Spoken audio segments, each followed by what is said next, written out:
Olha só isso aqui, ó.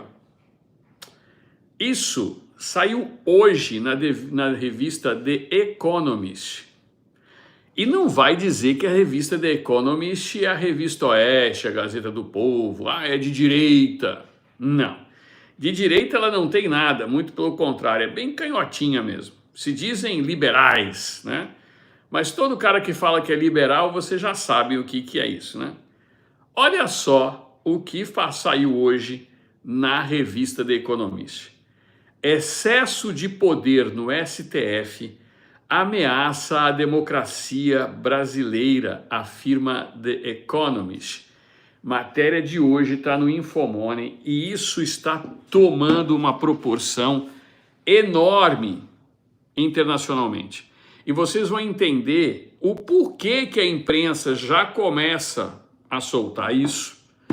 E quem fez ontem a nossa live na comunidade privada, que está aqui, parece até, minha amiga Tidinha, não sei se está aqui hoje, agora, nesse exato momento, mas ela costuma falar assim, olha, já não aguento mais fazer turbante para você. Eu juro para vocês que eu não tinha matéria da The Economist e nem tinha como ter, porque ela ia ser publicada ainda. Mas quem participou ontem da live da nossa comunidade privada aqui, fala eu, por favor. Por favor. Aqui, ó, eu estava na live, a live foi sensacional, a Jumota, eu estava. Gente, quem estava da live ontem ouviu falar com todas as letras que iriam verificar uma mudança de postura na imprensa nacional e internacional. E que isso não é um movimento isolado. E eu expliquei ontem quais são os passos que estão por vir. Então, muito obrigado a todos vocês que estavam ontem. Ontem nós tínhamos cerca de 220 pessoas on time na nossa live na comunidade privada. Foi feita às 22 horas e 22 minutos. Tá aqui, ó, verdade, você falou. E eu estou falando isso porque para vocês verem a importância da comunicação.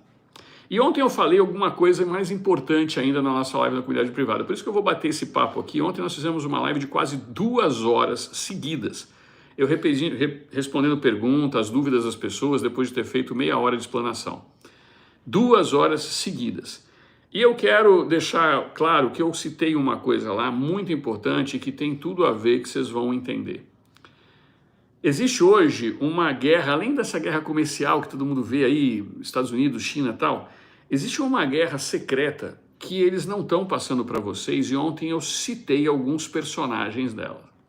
Nós temos a velha economia contra a nova economia. Eu explico. Anteriormente, as determinadas empresas e grupos econômicos tinham muito poder por concentração devido a seus monopólios ou seus ativos colocados. Foi assim que surgiu a lei antitrust nos Estados Unidos. Eu estou falando de famílias como Rothschild, Rockefeller, como eu estou falando de Chase, do grupo Chase Manhattan. Estou falando de algumas famílias no mundo e aí se apresentou aí o mega investidor George Soros, que vocês já ouviram falar. Essas famílias também estão ao lado de algumas famílias que detêm a comunicação. Então, nós sempre falamos de um grupo de 5, 6 pessoas da economia e 5, 6 pessoas da comunicação que detinham toda a informação. Isso facilitava com que a população comprasse aquela ideia. E tem tudo a ver com as ideias de Goebbels, do nazismo, do marqueteiro do Hitler, que hoje o Alexandre de Moraes cita, sinal de que ele conhece muito bem a obra. E aí, o que acontecia? Eles eram detentores da informação e nós tínhamos que engolir, então era fácil de virarmos massa de manobra. Foi assim que eles construíram uma ideia de um novo mundo, governado por eles e com uma agenda global. Tanto que vocês observam a Agenda 2030 da ONU, vocês observam que isso está dentro do próprio STF. Se vocês forem para cima do STF, vai lá fazer uma pesquisa no site do STF, vocês vão ver a Agenda 2030. Como é que os ministros do STF podem se posicionar politicamente a tal ponto de querer dizer o que o brasileiro vai ter até 2030, se essa é uma agenda globalista internacional? Começa a nos fazer pensar por que ministros do STF têm faculdade e faz palestras no exterior.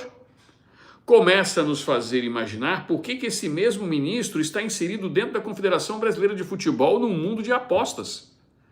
Começa a nos fazer pensar por que um ministro do STF fala que um determinado espectro político foi derrotado por ele. Nós derrotamos o bolsonarismo.